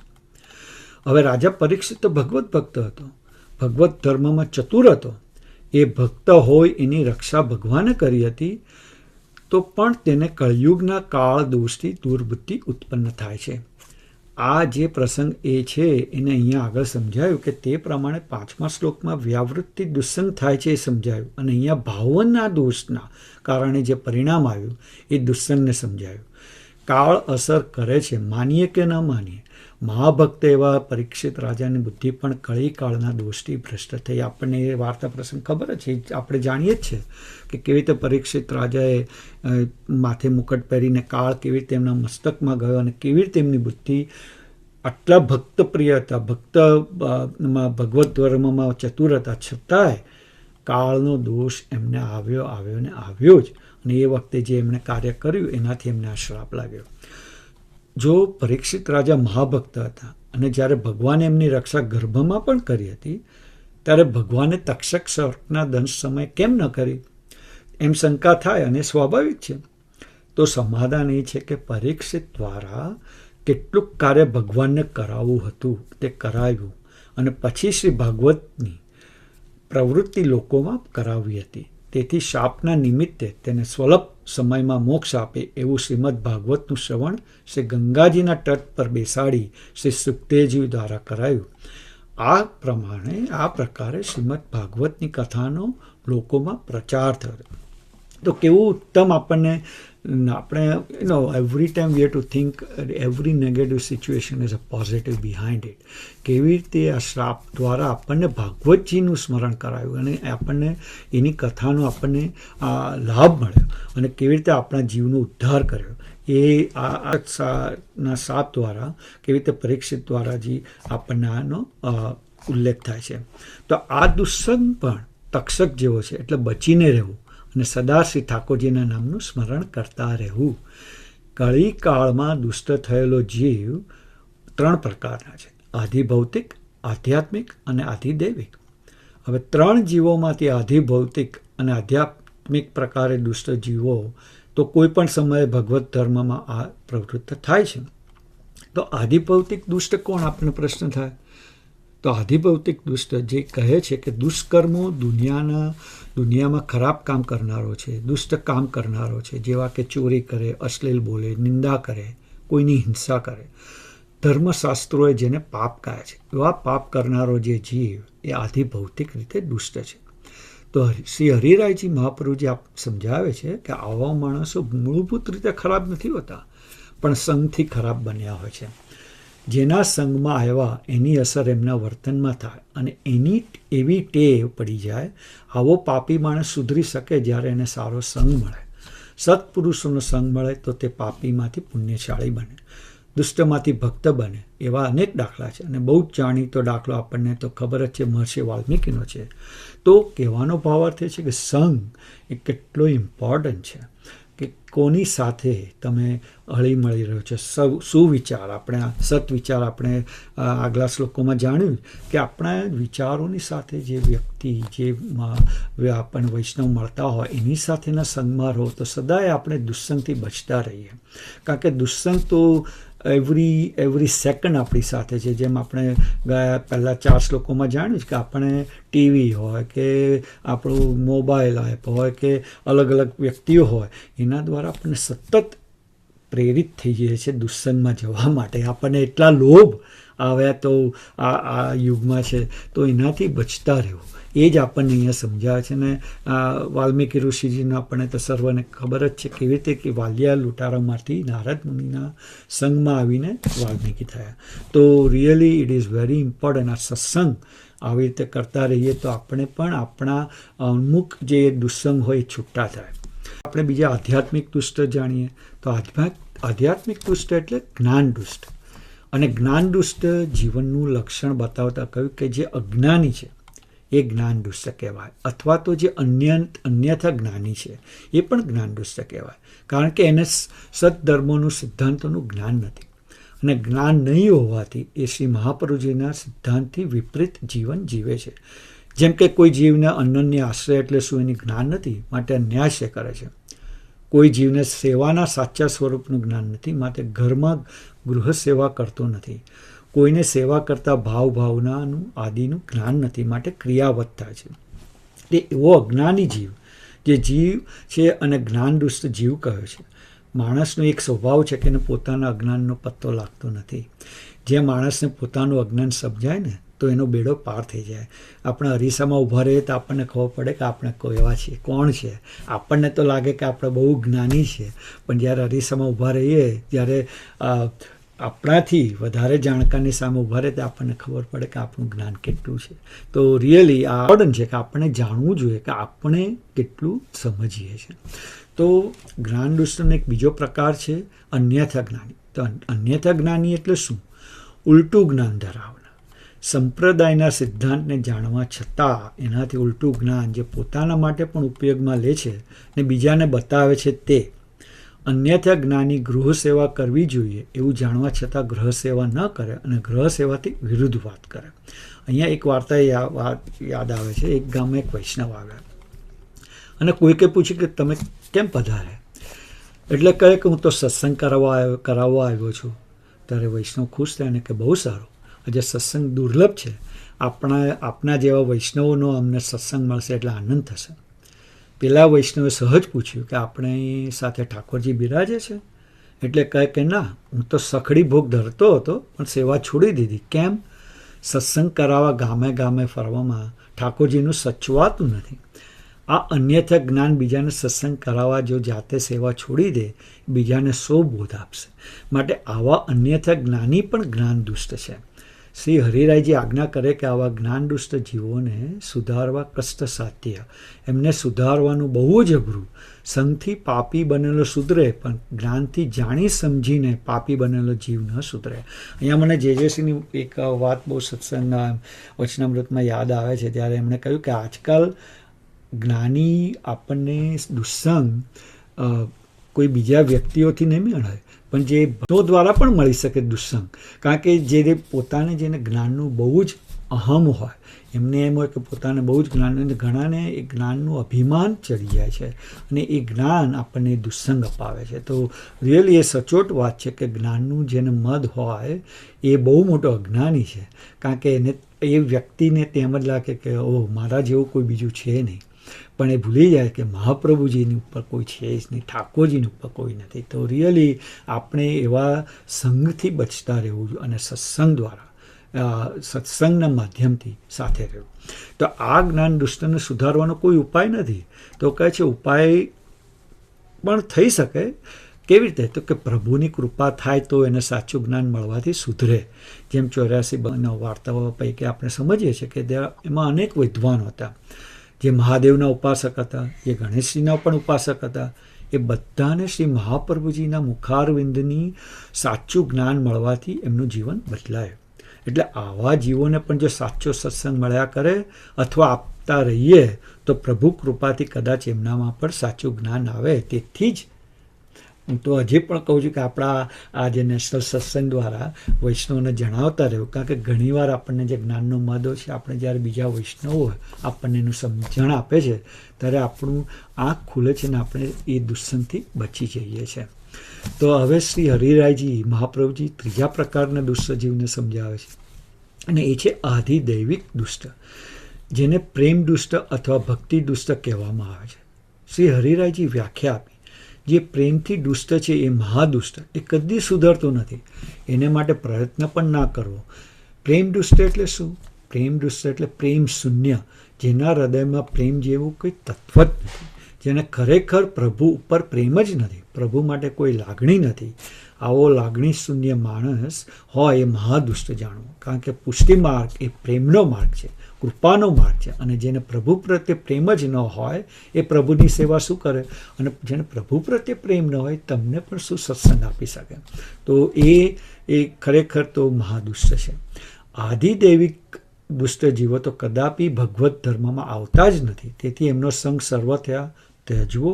અને દુર્વચન કહે છે, અજ્ઞાનથી અવજ્ઞા કરે છે, દુર્વચન કહી અન્યના મન વિક્ષેપ કરે છે. અહીંયા મહત્વની વાત સમજવાની છે કે આપણને સુધારવાનો અવકાશ છે એ સત વિચારધારા, વૈષ્ણવોનો સંગ અને સત્સંગ. આજકાલ જેમ આપણે આજુબાજુ અને સર્વત્ર જોઈએ છે, કાળનો પ્રભાવ છે, અને જેનાથી સારા મનુષ્ય પણ સત્સંગના અભાવે બદલાઈ જાય છે. અહીંયા દયારામભાઈની રચિત કાવ્ય યાદ આવે છે. તું જ સંગ કોઈ વૈષ્ણવ થાય તો તું વૈષ્ણવ સાચો, વૈષ્ણવ નથી થયો તું રે સિદ્ધ ગુમાનમાં ઘૂમે. ભગવદીએ એનું જ નામ કે જેના સંગથી બીજા પણ ભગવદ માર્ગે ચાલતા થાય. માટે જ શ્રી હરિરાયજી આજ્ઞા કરે છે કે આપણી આજુબાજુ આવું પાપાચરણ કરનાર કોઈ વ્યક્તિઓ છે, એમનો સંગ છે, તો એમની આગળ ભગવદ વાર્તા કરીને એમના સ્વભાવમાંથી છોડાવવાનો પ્રયત્ન કરો, એમને સત્સંગ આપો. સત્સંગના બળથી એ દુષ્ટ પણ ભગવદ અનુરાગી બનશે. સત્સંગ જ એવું માધ્યમ છે કે મનમાં જે કયું પાપ હોય એ બધું નાશ પામે. દયારામભાઈએ ભક્તિ પોષણમાં બહુ સુંદર વાત કહી કે ચંદ્ર ગરમીને હરે, ગંગાજી પાપને હણે, પણ ભગવત ભક્ત આ સર્વને હણે. બહુ સુંદર કહ્યું છે કે સત્સંગનું સુખ કહ્યું ન જાય. તો આપણે જે આ કહેવાની વાત છે કે આપણે આ ઝૂમના માધ્યમથી, સત્સંગના માધ્યમથી જેજસ્વીની કૃપાથી દર 11 મળીએ છીએ. તો એ સાચે તો ઠાકોરજીની આપણે પર કેટલી અસીમ કૃપા છે. નહીંતર આ સમયે આપણે શું કરતા હોત? રિયલ ઘણીવાર તો વિચાર કરો કે 9, 10:30 વાગ્યા તો આપણે શું કરતા હોત? ટીવી જોતા હોત, તો ગેમ જોતા હોત, મૂવી જોતા હોત, કાં તો સૂઈ ગયા હોત. પણ પ્રભુનું નામ જેટલું લઈએ એટલું ઓછું છે. પણ આવા આધુનિક સમયમાં, આધુનિક માધ્યમ દ્વારા આપણે જો સત્સંગ કરીએ એને સ્મૃતિમાં રાખીએ અને સદા ચિંતન અને સ્મરણ કરતા રહીએ, જેથી કરીને દુસ્સંગમાં પણ આપણને શ્રી ઠાકોરજીના આશીર્વાદથી વિમુખ રહીએ. શ્રી હરિરાયજી મહાપ્રભુજી કહે છે સત્સંગ એ મનનો મહાપ્રસાદ છે. બહુ સમજવા જેવી વાત છે. સત્સંગ એ મનનો મહાપ્રસાદ છે. સત્સંગ મનને પોષણ આપે છે. આપણને જ્યારે ભૂખ લાગે છે તો શું આપણે 3 કે 4 દિવસનું એક સાથે ખાઈ લઈએ છીએ? આપણે કેવું એને બ્રેકફાસ્ટ, લંચ, સ્નેક, ડિનર તરીકે એને સમય અનુસાર એનું ભોજન કરીએ છીએ. તો એ રીતે જ જેમ તનને પણ દિવસમાં 2 કે 3 વખત ભૂખ લાગે છે તો એને પોષણ કરીએ છીએ, તો મનને પણ સત્સંગની ભૂખ છે જ. અને એ ભૂખનું પોષણ દરરોજ થવું જ જોઈએ. નહીં કે ચલો એવી 11 મળે, એ તો બહુ સુંદર વાત છે, પણ દરરોજ સતત ચિંતન, સતત વાંચન કરતા રહેવું જોઈએ. કોઈ ભગવદીય, કોઈ વૈષ્ણવ સાથે સતત એનો સત્સંગ કરતા રહેવું જોઈએ, જેથી કરીને આપણું મન સદાય ઠાકોરજીમાં રહે. તો મનને જો રોજ સત્સંગ આપે તો મન પ્રભુના ભાવમાં બંધાયેલું રહે. એટલે શ્રી મહાપ્રભુજી આજ્ઞા કરે કે સર્વની સાથે બેસીને સત્સંગ થવો જોઈએ. જો સત્સંગ ઘણીવાર કહે કે હું તો ઘરે સત્સંગ કરું છું, ઠાકોરજીની સેવા કરું છું, બહુ સરસ વાત છે. પણ જો બીજા વૈષ્ણવ સાથે આપણા વિચારોની આપણે ન થાય તો આપણને કેવી રીતે ખબર પડે કે આપણે સાચો સત્સંગ કરીએ છીએ, આપણે સાચું વાંચીએ છીએ? કારણ કે વાંચવાથી બધું આપણને જાણ નથી જ મળતું. કોઈની સાથે આપણે એનું બેસીને અવલોકન કરીએ, ને સમજ પણ પડે છે કે સત્સંગ શું છે. કારણ કે બધું આપણને તો જાણ નથી જ હોતી. જેજસ્વીના વચનામૃતો સાંભળીએ, કોઈ શાસ્ત્રીજીના વચનામૃતો સાંભળીએ હોય તો આપણને એમાંથી જાણ મળે. કોઈ વૈષ્ણવ સાથે આપણે બેસીને એનો સંગ કરીએ તો કંઈક ખબર પડે. એની જેમ આપણને નૈષાદભાઈ હર હંમેશ 11માં કેટલું સરસ રીતે સમજાવે છે. અને એમાં કેટલું બધું એવરી સત્સંગ આઈ લર્ન સમથિંગ ફ્રોમ 11 દર્શનો. કે ઇવન દીપકભાઈ ભલે રિકેપ કરતા હોય છે, પણ એમાં એમની પોતાની પણ જે અનુભૂતિ કરતા હોય છે એમાંથી પણ આપણને કંઈક જાણવા મળે છે. હર વૈષ્ણવ, હરેક સ્ટેટના વૈષ્ણવ જ્યારે જે શ્રી આપણને સત્સંગ દ્વારા કહ્યું છે કે આપણે દરેક સ્ટેટના વૈષ્ણવનો લાભ આપીએ, અને જ્યારે વૈષ્ણવ આપણને કંઈક સમજાવે છે તો એનાથી આપણે કેટલું ઊંડાણ સમજીએ છીએ.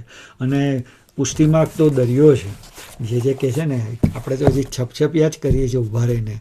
પણ રિયલી આઈ એમ સો ગ્લેડ કે I got this opportunity to talk about Shikshapatra. Shikshapatra એક એવું, if I ever read anything is only Shikshapatra, to be honest. અને ઓફકોર્સ જે શ્રીના વચનામૃતો સાંભળીએ છીએ વિવિધ, તો રિયલી એમાંથી ઘણું જાણવાને શીખવા મળે છે. તો thank you Nishadbhai for giving me this opportunity. અને પણ અગેન અહીંયા હું મારી વાણીને જે શ્રીના ચરણોમાં અર્પણ કરી અને વિરામ આપું છું. વલ્લભાધીશ કી જય. જય શ્રી કૃષ્ણ અમિતભાઈ. ખૂબ જ સુંદર આપે શિક્ષાપત્ર દર્શન કરાવ્યું. ખૂબ ખૂબ આનંદ આવ્યો. અને તમારું શિક્ષાપત્રનું દર્શન ખૂબ જ જાણવાલાયક, માણવાલાયક હોય છે. તો ખૂબ ખૂબ આભાર. હવે આપણે સત્સંગ આગળ વધારતા ઉત્સવ દર્શન કરીશું. વૈષ્ણવોને બધાને ખબર જ છે કે આપણા વૈષ્ણવમાં, પુષ્ટિ માર્ગમાં ઉત્સવોનું ખૂબ જ મહત્વ છે. અને ઉત્સવોથી જ આપણો પુષ્ટિ માર્ગ શોભાયમાન થાય છે. તો એ જ રીતે ઉત્સવ દર્શન આજે આપણને મીતાબેન કરાવશે. તો મીતાબેન. પૂજ્ય જે શ્રીના ચરણોમાં દંડવત પ્રણામ. સર્વ વૈષ્ણવોને ભગવત સ્મરણ ઉત્સવની ખૂબ ખૂબ વધાઈ. આજે મકર સંક્રાંતિનો દિવસ છે. આમાં મોટો સરસ ઉત્સવ છે. તો આપણે થોડુંક એનું રસપાન કરીશું. તો પુષ્ટિ માર્ગમાં 3 પ્રકારની સંક્રાંતિ છે: મેષ સંક્રાંતિ, ધન સંક્રાંતિ અને મકર સંક્રાંતિ. મકર સંક્રાંતિ એક એવો ઉત્સવ છે જે તારીખ પ્રમાણે 14મી જાન્યુઆરી આવે છે. સૂર્યનો મકર રાશિમાં પ્રવેશ અને દક્ષિણાયનથી ઉત્તરાયણ દિશામાં પ્રવેશ થાય છે. આજે દેવતાઓનો દિવસ ઉગ્યો ગણાય છે. દાન, પુણ્ય, ભગવત નામોચ્ચારનો સમય ગણાય. તલ અને સોનાના દાનનું મહત્વ છે. આ દિવસ ખૂબ જ શુભ, કલ્યાણકારી ગણાય છે. મહાભારતના ભીષ્મ પિતામહે આ દિવસે દેહનો ત્યાગ કર્યો હતો. સંક્રાંતિના દિવસે સૂર્ય ખૂબ જ તેજમય હોય છે. પુષ્ટિ મંદિરોમાં તલની સામગ્રી સાથે 7 ધાનનો ખીચડો, તીખો અને ગળ્યો ખીચડો ઠાકોરજીને ધરાવાય છે. આ દિવસે મંદિરોમાં જોગી ઉત્સવ મનાવાય છે. સર્વ સુખ ભોગવીને પણ શ્રી કૃષ્ણ વિરક્ત રહે છે, તેથી તેમને જોગી કહે છે. શ્રી પ્રભુ સન્મુખ ગેંદ, દડા અને પતંગ ફિરકી મુકાય છે. આ દિવસે તલની સામગ્રી ધરાવાય છે, તેથી ષટતિલા પણ કહેવાય છે. તલના દાણા એકમેકની ખૂબ જ નજીક સામીપ્યમાં રહે છે. તેવી રીતે પ્રભુનું સાનિધ્ય છોડવાનું નથી. પ્રભુનું વિસ્મરણ થવું ન જોઈએ. તલભરની જીવની સેવા પ્રભુ મેરુ પર્વત સમાન ગણે છે.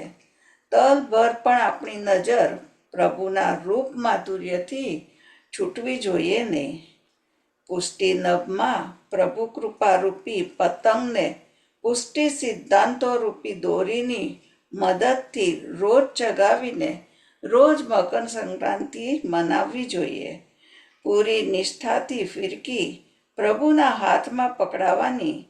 કોની સાથે પેચ લડાવવાનો, કોને કાપવાનો, કોની સાથેના સંબંધોમાં ઢીલ મૂકવાની, એ બધું ફિરકીના હાથમાં છે. પતંગ ઉત્સવમાંથી આપણને શું શિખામણ મળે છે? પેચમાં કપાઈ જવું એ જિંદગીનો અંત નથી. એ તો સ્વતંત્ર સફરની શરૂઆત છે. ગમે તેટલી ઊંચાઈ પ્રાપ્ત થાય, પણ જો તમારી દોરી બીજાના હાથમાં હોય તો તમારે એના ઈશારે ઠુમકા લગાવવાના રહેશે. લપેટ, લપેટ, લપેટ નામની ચીજ કદાચ પેચમાં કપાઈ જવાની પીડા હશે, પણ વિશાળ આકાશને સ્પર્શ કરવાની દિવ્ય ઘટના પણ છે.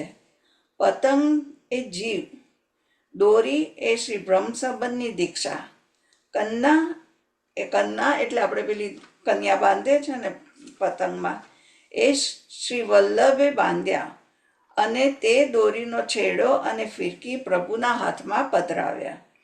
એટલે પતંગ ક્યારેય ગળથોલિયું ખાશે નહીં અને એ પતંગ સાથે કોઈ પેચ લડવા પણ તત્પર થશે નહીં. હવે મકર સંક્રાંતિના આગલા દિવસે ભોગી સંક્રાંતિ કહે છે, જે ગોપીજનોના હૃદયના પ્રેમ ભાવને, રસ ભાવને પ્રસ્તુત કરે છે. પ્રભુ પ્રત્યેક જીવનો તેની કક્ષા અને અધિકાર પ્રમાણે તેનો પ્રેમ ભાવ સ્વીકારે છે.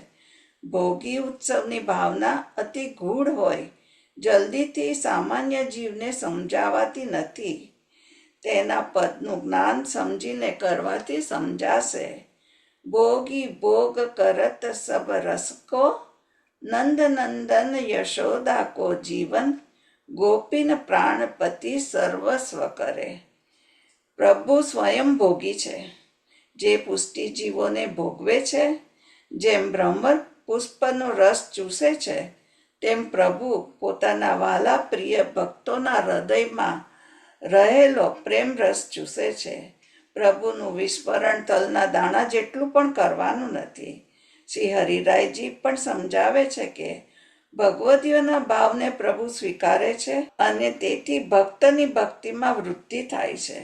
શ્રી ઠાકોરજી ગોપીજનોના શુદ્ધ પ્રેમ ભાવનું રસપાન કરે છે.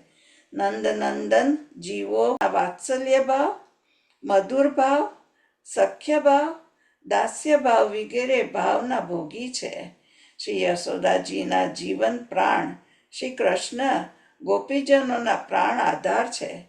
પોતાના મન ભાવન પ્રભુને પ્રિય તલની સામગ્રીઓનો ભોગ ધરે છે. બધા જ રસોનું પાન કરનાર ભોગી જ સાચો ભોગી ગણાય.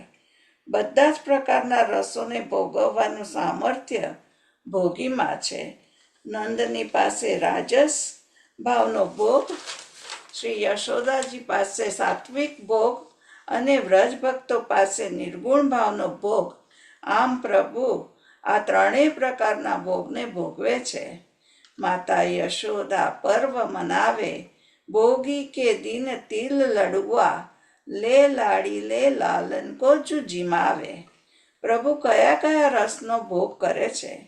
તો કહે છે કે નંદરાયજીની સાથે પુત્ર ભાવે, જશોદાજીની સાથે વાત્સલ્ય ભાવે, ગોપીજનોની સાથે માધુર્ય ભાવ, માન ભાવ અને બધાના રક્ષક પતિ ભાવ તરીકે, સખાઓની સાથે સખ્ય ભાવે, સર્વના પતિ એટલે કે રક્ષક હોવાથી નિર્ગુણ ભાવનો ભોગ કરે છે. ભોગી પ્રભુ સ્વયં ભોગી છે, જે જડ જીવ સૃષ્ટિના ભોગતા છે. આ ભોગી પોતાના ભોગ્ય એટલે કે ભક્તોનો તલના દાના જેટલો પણ વિરહ સહન કરી શકતા નથી, અર્થાત તેને છોડી શકતા નથી. પ્રત્યેક જળ જીવમાં સચ્ચિદાનંદત્વ સર્વકાલ બિરાજમાન છે. પ્રભુ જે જીવને પોતાનો જાણે છે, તેનો સંયોગ અને વિપ્રયોગ બંને સાધે છે. પ્રત્યક્ષ હાજરી અને બિનહાજરીમાં અનુક્રમે સંયોગ અને વિપ્રયોગ બંને રસનું દાન જીવને કરે છે.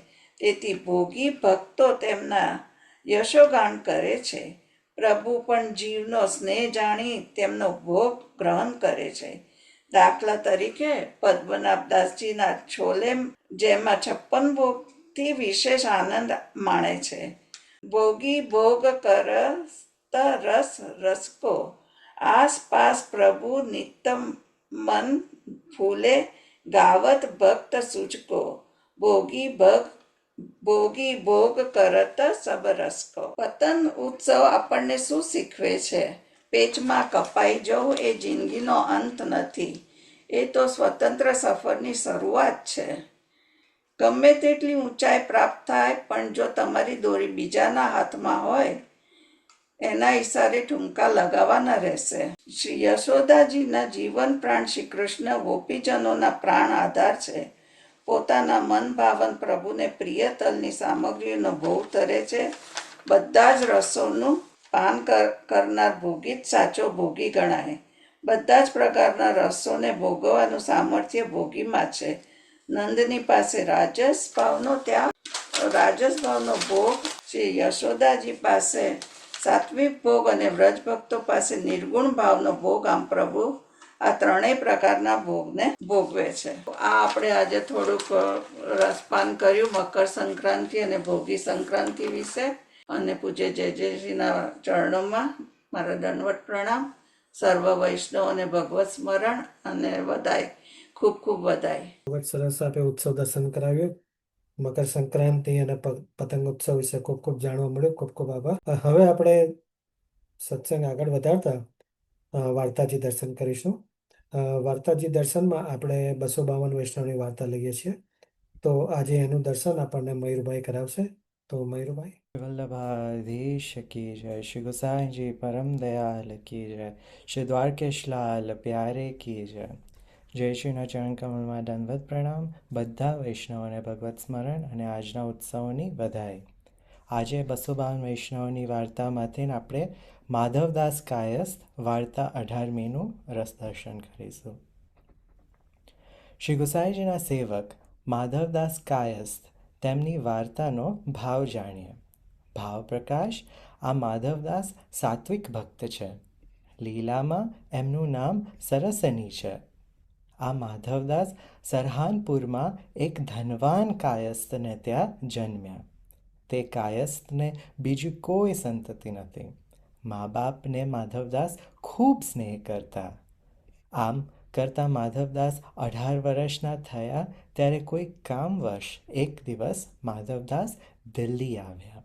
તે વખતે પરમ કૃપાલુ શ્રી ગુસાઈજી પ્રભુચરણ આપ સ્વયં દિલ્હીમાં બિરાજતા હતા.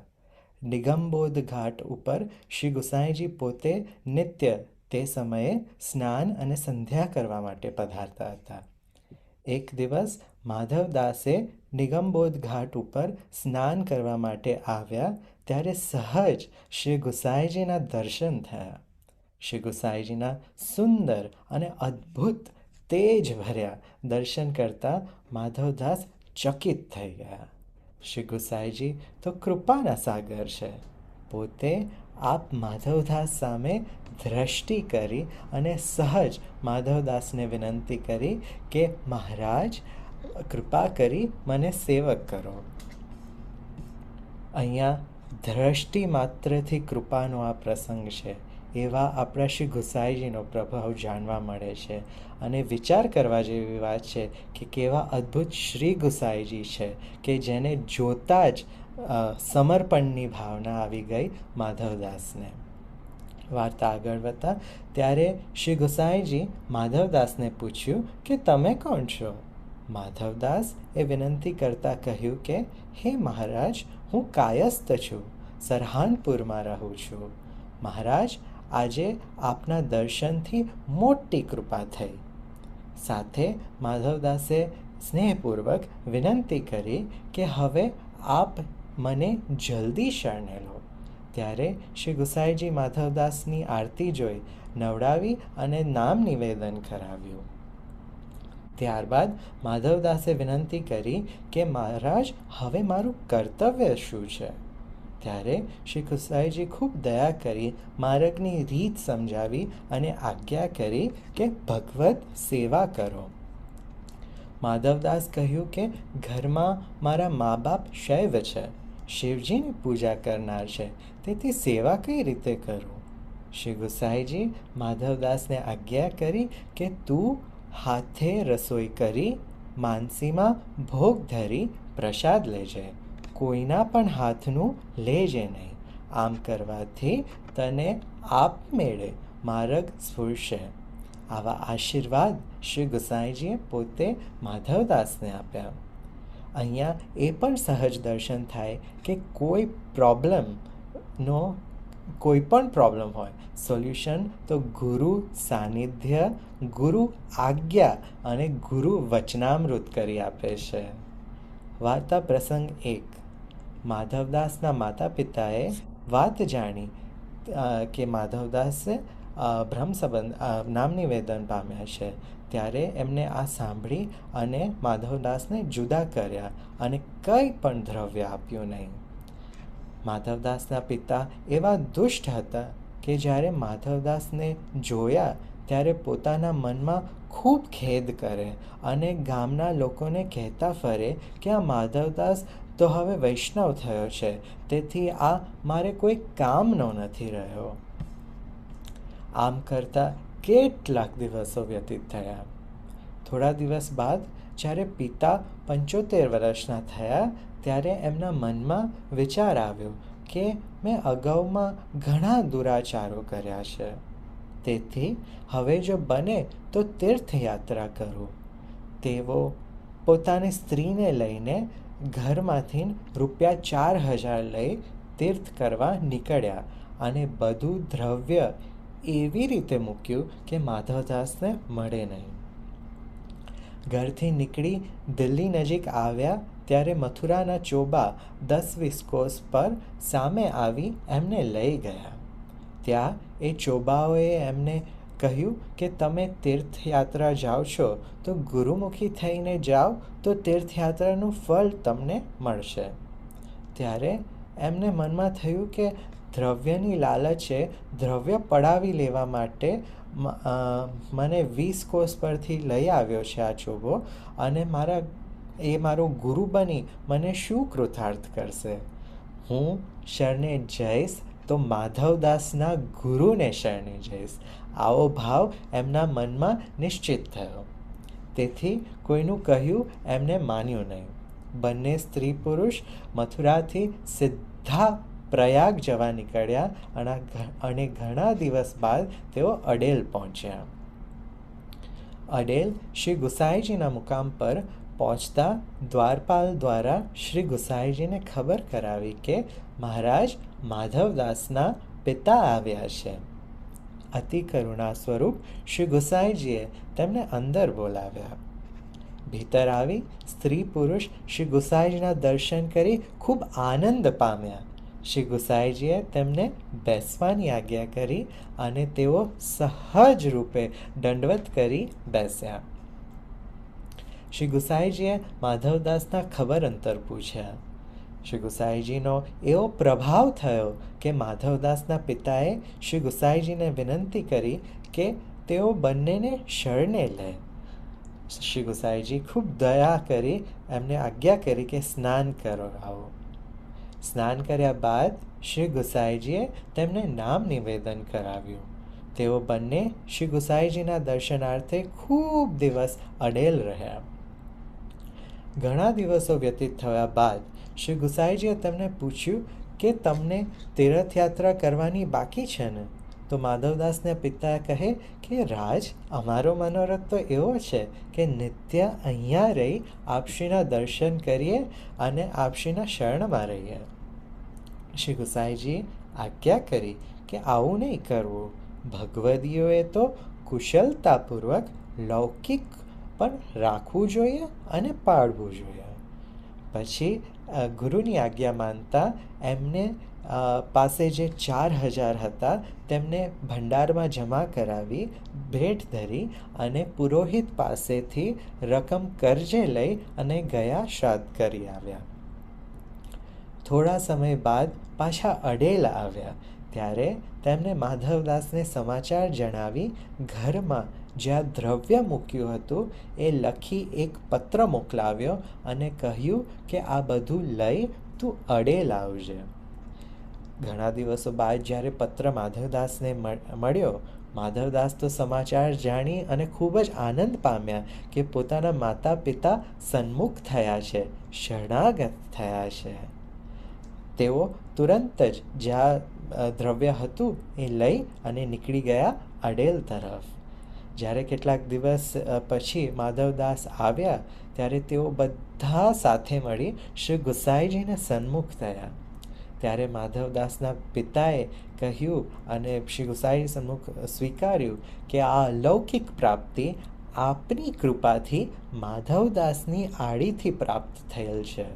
હું માધવદાસના પગે પડું છું કે આટલા દિવસ હું એના પર અપ્રસન્ન રહ્યો, દુર્વ્યવહાર કર્યો. તેઓ બંને માધવદાસ પર ખૂબ પ્રસન્ન થયા. માધવદાસ પછી જે દ્રવ્ય લઈ આવ્યા હતા એ પિતાને આપી અને પિતાએ સઘળું શ્રી ગુસાઈજીને ભેટ ધર્યું. ત્યારબાદ બંને સ્ત્રી પુરુષ શ્રી ગુસાઈજીના દ્વાર પર રહેતા અને દર્શનની અભિલાષા રાખતા. શ્રી ગુસાઈજીએ તેમને આજ્ઞા કરી કે તમે બંને ફૂલની સેવા કરજો અને ભીતર મહાપ્રસાદ લેજો. ભાવ પ્રકાશ આ બંને માતા પિતા શ્રી યમુનાજીના યુથના માળી અને માળન હતા અને એટલે પુનઃ શ્રી ગુસાઈજીએ તેઓને સેવામાં જોડ્યા. કેટલાક દિવસ પછી ગુરુ પાસેથી વિદાય લઈ અને માધવદાસ પોતાના દેશે પાછા જવા નીકળ્યા. ત્યારે શ્રી ગુસાઈજીને દંડવત કરી આજ્ઞા લઈ અને પિતા પાસેથી વિદાય લેવા આવ્યા. ત્યારે પિતાએ જે બીજું ધન જ્યાં મૂક્યું હતું એ કહ્યું અને તેઓ બંને માતા પિતા અડેલ રહ્યા શ્રી ગુસાઈજી પાસે. ભાવપ્રકાશ આ વાર્તામાં એ જાણવા મળે છે કે સંગનો પ્રભાવ કેવો છે, ભગવદીઓનો સંગ કેવો અને એનો પ્રતાપ કેવો કે દુષ્ટને પણ બુદ્ધિ અને જીવન બદલાતા વાર નથી લાગતી અને ભવસાગર તરી જવાય છે. સાથે અન્નની પણ કેટલી મહત્તા બતાવી. જેવું અન્ન એવું મન, સદાય ધરેલું લેવું, એવું આ પ્રસંગમાં આપણને શીખ મળે છે. એટલે તો આપણા જે શ્રી આજ્ઞા કરે છે ને, જેવો સંગ એવો રંગ. આ નેશનલ સત્સંગ, વૈષ્ણવ સંઘ ઓફ યુએસએના વિવિધ સત્સંગો, વૈષ્ણવ સંઘ એકેડેમીના કોર્સીસનો આપણે બધા સંઘ રાખીશું તો ખરેખર આ ભવસાગર પાર કરી જઈશું જેજેશ્રીની કૃપાથી. જેવી રીતે આ માધવદાસના માતા પિતા તર્યા તેમના પુત્રના કારણે. મૂળ આપણે ત્યાં તો સંઘનો પ્રભાવ, જેમ આજે આપણે શિક્ષાપત્રમાં અધ્યયન કર્યું ને, અને જેમ અમિત અંકલે આપણે સુંદર અધ્યયન કરાયું કે સંઘનો રંગ. આવા કૃપાપાત્ર જીવ માધવદાસ હતા. તેમની વાર્તા ક્યાં સુધી કહીએ. શ્રી વલ્લભાધીશ કી જય. જય શ્રી કૃષ્ણ મયુરભાઈ, ખૂબ જ સુંદર રસપાન કરાવ્યું. ખૂબ ખૂબ આભાર. હવે આપણે સત્સંગ આગળ વધારતા આજે કીર્તન સાંભળીશું. કીર્તન આજે આપણને ભાવેશભાઈ સંભળાવશે. તો ભાવેશભાઈ. બધા વૈષ્ણવોને શ્રી વલ્લભાધીશ કી જય. હા, જે કીર્તન છે આજનું છે પ્રસંગને અનુસાર જ પતંગનું પદ છે. રાગ અડાનો અને કાન અટા ચડી ચંગ ચડાવત ઉડાવત. કાન અટા ચડાય ચંગ ઉડાવત. કાન અટા ચઢ ચંગ ઉડાવત.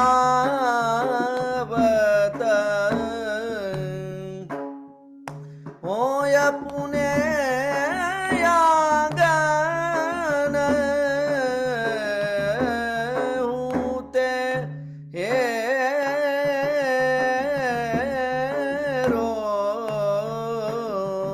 કાન અટા ચડ લોચન ચાર ભયે નંદન. કામ કટાક્ષ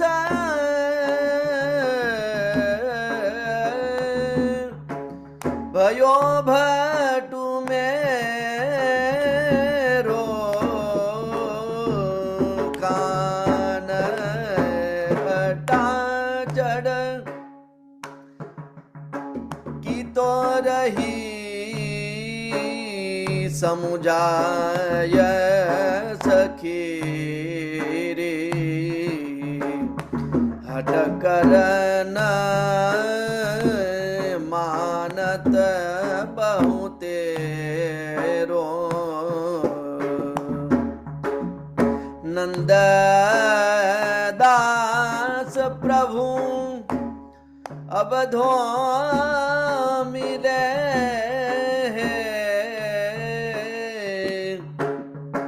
ए चत डोर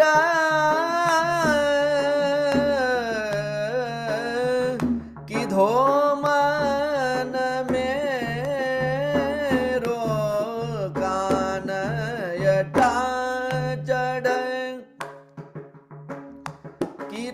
रही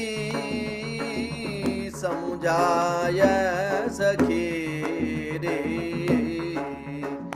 हट करन मानत बहु तेरो नंद दास प्रभु अबधो मिले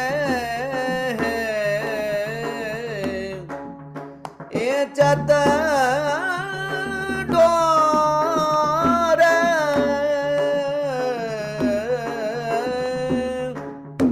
की धो मन मेरो कानयटा चढ़ कानयटा चढ़ चंग उड़ावत होय पुने आंगन हूते ए रो कानयटा चढ़ कान अटा चढ़ कान अटा चढ़ चंग उड़ावत શિવલ્લભાધીશ કી જય. બધા વૈષ્ણવને જય શ્રી કૃષ્ણ. જય શ્રી કૃષ્ણ ભાવેશભાઈ, ખૂબ જ સુંદર કીર્તન લીધું, ખૂબ ખૂબ મજા આવી, ખૂબ આનંદ થયો. હવે આપણે આપણો સત્સંગ વિરામ તરફ જઈ રહ્યો છે. તો આજે આપણને આટલો સરસ લાભ આપવા બદલ ફ્લોરિડાના વૈષ્ણવોનો ખૂબ ખૂબ આભાર. મીતાબેનનો પણ ખૂબ ખૂબ આભાર. આપણી હવે પછીની એકાદશી 29મી જાન્યુઆરીએ ગુરુવારના દિવસે જયા એકાદશી નિમિત્તે છે. તો એ વખતે આપણે ફરી મળીશું. હવે સત્સંગ આગળ વધારતા આપણે આશ્રયપદનું ગાન કરીશું. આશ્રયપદ આજે આપણને ભાવેશભાઈ જ સંભળાવશે. તો ભાવેશભાઈ. વલ્લભાધીશ કી જય. દ્રઢઈન ચરનન કેરો ભરોસો દ્રઢઈન ચરનન કેરો શ્રી વલ્લભ નખ ચંદ્ર છટા બિન સબ જગ માજુ અંધેરો ભરોસો દ્રઢઈન ચરનન કેરો સાધન ઓર નહીં આકલી में जासो होत निवेरो सूर कहाँ कहे दिव्यदया धरो बिना मोल को चेरो भरोसो દ્રઢઈન ચરનન કે દ્રઢઈન ચરનન કેરો ભરોસો દ્રઢઈન ચરનન કેરો. શિવલ્લભાધીશ કી જય. જય શ્રી કૃષ્ણ ભાવેશભાઈ, જય ખૂબ શ્રી સુંદર. બસ હવે આપણો સત્સંગ વિરામ લઈ રહ્યો છે. આગળ જણાવ્યા પ્રમાણે આપણે 29મી જાન્યુઆરી ગુરુવારે જયા એકાદશી નિમિત્તે ફરી મળીશું. ત્યાં સુધી સર્વ વૈષ્ણવોને મારા જય શ્રી કૃષ્ણ. ગોપાલ રાધે માધવા, રાધે કૃષ્ણ ગોવિંદ